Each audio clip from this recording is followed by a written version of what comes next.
Hello friend, share बाजार channel रे आपनको हार्दिक शुभकामना। आज बहुत दिन पर मु आपण मानक पई ए वीडियोटी बनाउछि, तेणु करी ए वीडियोटी की आपण माने भरपूर भल पाइबा देबे। ट्रम्प गवर्नमेंट आज ऑटो सेक्टर ऊपर 25% टैरिफ लगाइले। ता माने बाहर देश जेपरि कि Japan, China, Germany, south Korea एवं इंडिया मध्य ए सब देश मानकर जे सब गाड़ी अमेरिका रे बिक्री होछि ताहा 25% रु 30% बेसी महंगा होई जिवो, जहा फल रे प्रोडक्ट रो दाम बेसी हबो एवं अमेरिका मार्केट रे से सब कंपनी गुडी को कम निजर प्रोडक्ट बिक्री करि परिबे।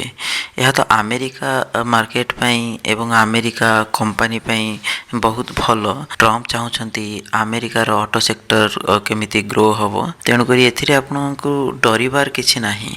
आपण जो सब शेयर नै छंती ताकू केबे लॉस रे बिकिबेनी। टाटा मोटर्स आज लगभग 5.5% रो डाउनफॉल हेछि।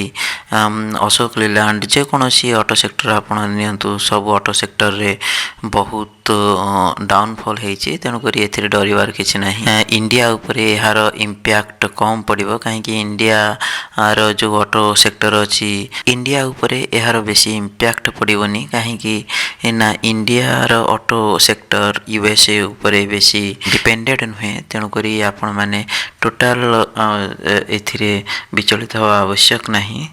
शेयर मार्केट रे आपनकर सब बळे स्ट्रेट लाइन ने ऊपर को जीवो शेयर सेमिति सब बळे हुए नाही। शेयर सब बळे पड़े पुणी टिके कंसल्टेटेड हुए पुणी ऊपर को जाए, तेणु करी आपण एई सब न्यूज को टिके बंची की रहबा उचित एवं जेते परिवे लो मार्केट रे शेयर को होल्ड करबा उचित न। वर्तमान तो शेयर को किनिबा टाइम, वर्तमान बिक्री करबा टाइम नहीं। शेयर मार्केट रे ए सब जो अचानक खबर गवर्नमेंट करो देखिबा को मिलुची, सेथि पई गोटे गोटे सेक्टर रे बहुत जोरे फॉल होची। तेणु करी आपन को टोटल ए सब विषय रे भाबिया दरकार नै। ट्रम्प कोन कहिले कोन हला कोन नहीं, ऑलरेडी मार्केट 50% रु बेसी शेयर गुडा को पड़ी जाइछि। खाली ऑटो सेक्टर न, ऑटो एक्सिलरीज एवं पार्ट्स मध्य एथिरे इंक्लूड अछंती। मदरसन सुमी गोटे बहुत इंटरनेशनल ब्रांडेड रो कंपनी, यह बहुत तळे मिलुची वर्तमान आपन को, तेणु करी डरिवार आवश्यक नहीं। कंपनी गुडी को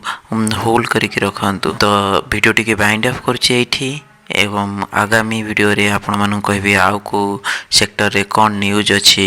प्लीज मो चैनल टी को लाइक और सब्सक्राइब करिवे। जय जगन्नाथ।